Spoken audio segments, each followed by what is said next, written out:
नमस्कार साथियों, आज हम देखने वाले हैं बौद्ध धर्म, वैष्णव धर्म और उससे संबंधित कुछ क्वेश्चन। तो चलिए शुरू करते हैं। बौद्ध धर्म। बौद्ध धर्म। ठीक दोस्तों, बौद्ध धर्म देखेंगे हम लोग। बौद्ध धर्म के संस्थापक। बौद्ध धर्म के संस्थापक कौन थे? बौद्ध धर्म के संस्थापक गौतम बुद्ध को कहा जाता है। गौतम बुद्ध को एशिया का ज्योतिपुंज भी कहा जाता है। ये या इंग्लिश में कहते light of Asia. Gautam Buddha को लाइट ऑफ एशिया भी कहा जाता है। इनके बचपन का नाम गौतम बुद्ध के बचपन का नाम सिद्धार्थ था। ठीक, इनके बचपन का नाम सिद्धार्थ था और इनके पिता का नाम शुद्धोधन। और ये शाक्य शुद्धोधन जी जो थे, गौतम बुद्ध के पिता शुद्धोधन शाक्यगढ़ के मुखिया कहे जाते थे। और गौतम बुद्ध का विवाह 16 वर्ष की उम्र में यशोधरा में नहीं भाई, ये गलती से टाइपिंग हो गया है।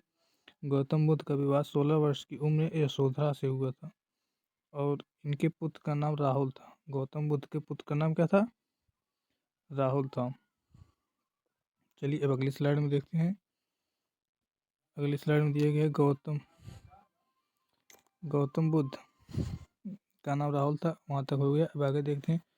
गृह त्याग को बौद्ध धर्म में क्या कहा गया था? गृह त्याग को बौद्ध धर्म में क्या कहा गया था? बौद्ध धर्म में महाभिनिष्क्रमण कहा गया था। गृह त्याग को बौद्ध धर्म में महाभिनिष्क्रमण कहा गया था। गृह त्याग करने के बाद सिद्धार्थ ने वैशाली के अलार कलाम में शाक्य दर्शन किया। गृह त्याग करने के बाद अर्थात महाभिनिष्क्रमण करने के बाद सिद्धार्थ ने वैशाली के अलार कलाम में शाक्य दर्शन किया था। ये बहुत ज़्यादा एग्जाम में पूछता है। बुद्ध ने अपना प्रथम उपदेश कहाँ पर दिया था? ये सभी एग्जामों के लिए वेरी वेरी इंपॉर्टेंट क्वेश्चन है ये। बुद्ध ने अपना प्रथम उपदेश कहाँ दिया था? सारनाथ में, जिसे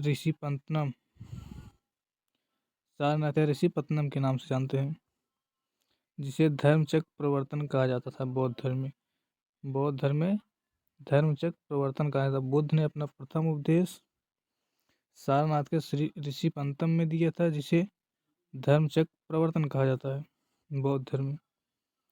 गौतम बुद्ध ने उपदेश किस भाषा में दिया था? जो उन्होंने पहला उपदेश अपना दिया था, प्रथम उपदेश, वो किस भाषा में दिया था? वो भाषा थी पाली भाषा। ये भी बहुत ज़्यादा एग्जाम में पूछा जाता है।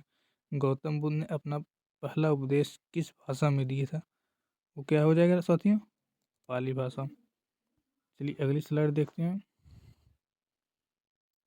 अगली स्लाइड है,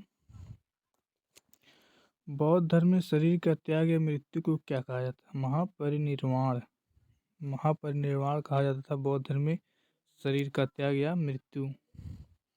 और गौतम बुद्ध का महापरिनिर्वाण कब हुआ था? 80 वर्ष की उम्र में हुआ था। वो भी कुशीनारा देवरिया उत्तर प्रदेश में हुआ था। कुशीनारा, उस समय देवरिया का नाम कुशीनारा कहा जाता था, लेकिन वर्तमान समय में देवरिया जिला है और उत्तर प्रदेश में स्थित है। हीनयान और महायान किससे संबंधित है? हीनयान और महायान दो ग्रंथ हैं। ये दो ग्रंथ हैं, बौद्ध धर्म के दो ग्रंथ हैं जो कि बौद्ध धर्म से संबंधित है। क्वेश्चन एग्जाम में आता है हीनयान और महायान किस धर्म से संबंधित है? तो ये बौद्ध धर्म से संबंधित है। ठीक दोस्तों, ये बौद्ध धर्म से संबंधित है।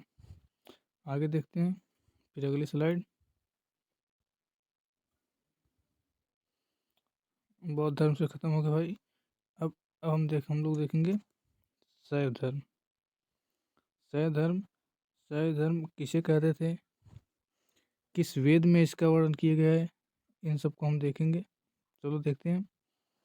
शैव धर्म, भगवान शिव की पूजा करने वाले को शैव एवं शिव से संबंधित धर्म को शैव धर्म कहते हैं। भगवान शिव की पूजा करने वाले को शैव कहते थे और शिव से संबंधित धर्म को शैव धर्म कहते थे। शैव धर्म का ऋग्वेद में शिव के लिए रुद्र नामक देवता का उल्लेख मिलता है। ऋग्वेद में शिव के लिए रुद्र नामक देवता, मतलब शिव को रुद्र कहा जाता था। किसमें? ऋग्वेद में। ऋग्वेद में वर्णन शिव का वर्णन रुद्र नामक देवता से मिलता है। अर्थवेद में शिव को भव, सर्व, पशुपति एवं भूपति आदि नामों से जानते थे या आदि नामों से उनका उल्लेख किया गया है। ठीक दोस्तों, फिर देखते हैं अगली स्लाइड में क्या है। पशुपति संप्रदाय के अनुयायियों को पंचार्थिक कहा जाता है। पाशुपति संप्रदाय एक होता है, उसके अनुयायी जो होते हैं उनको पंचार्थिक कहा जाता है। कापलिक संप्रदाय के इष्ट देव भैरव थे। एग्जाम पूछा जाता है, इष्ट कापलिक संप्रदाय के इष्ट कौन थे? तो हो जाएगा साथियों भैरव जी थे। वो कापलिक संप्रदाय के इष्ट थे, मतलब जनक, जिसे आज बोल सकते हैं जनक या मुखिया जिसे बोल लें, वो होंगे भैरव, जिसका प्रमुख केंद्र थी श्रीशैल नामक स्थान पर था। मतलब भैरव का कापलिक संप्रदाय का प्रमुख केंद्र कहाँ पे था? कापलिक संप्रदाय का प्रमुख केंद्र श्रीशैल नामक स्थान पर था। ठीक, फिर आगे देखते हैं। कालामुख संप्रदाय, एग्जाम पूछता है कालामुख संप्रदाय के अनुयायी को क्या कहा जाता था? कालामुख संप्रदाय के अनुयायियों को शिव पुराण में महाव्रतधर कहा जाता था। मतलब कालामुख संप्रदाय के अनुयायियों को महाव्रतधर कहा जाता था। ठीक दोस्तों, अगली स्लाइड देखते हैं। अब आगे जाएगा आप लोगों के लिए वैष्णो धर्म।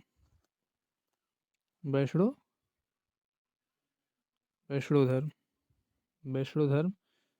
धर्म की जानकारी अब लेते हैं। वैष्णो धर्म की जानकारी उपनिषदों से मिलती है।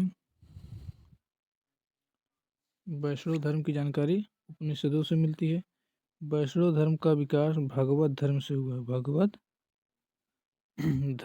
है। वैष्णव धर्म के प्रवर्तक कृष्ण थे। एग्जाम में पूछा था कृष्ण किस धर्म के प्रवर्तक थे? तो ये बहुत एग्जाम के पॉइंट ऑफ व्यू से बहुत इंपॉर्टेंट क्वेश्चन है।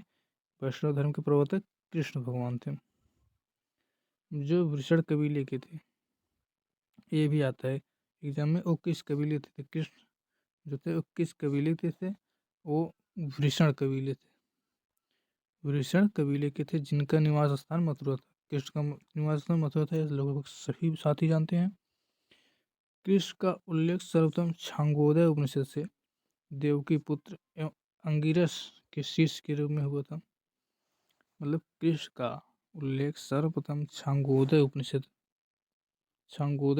में हुआ था। वो भी देवकी पुत्र एवं अंगिरस के शिष्य के रूप में हुआ था। मतलब इनके पिता का नाम, कृष्ण के पिता का नाम देवकी और अंगिरस इनके गुरु का नाम था।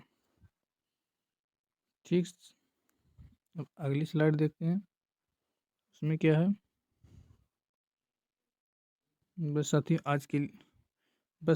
आज के लिए इतना ही। अब इसके आगे देखते हैं हम लोग अगली स्लाइड में। अगर वीडियो अच्छा लगी हो, आपको जानकारी मिली हो, तो वीडियो को लाइक, शेयर, सब्सक्राइब जरूर करें। जय हिंद साथियों।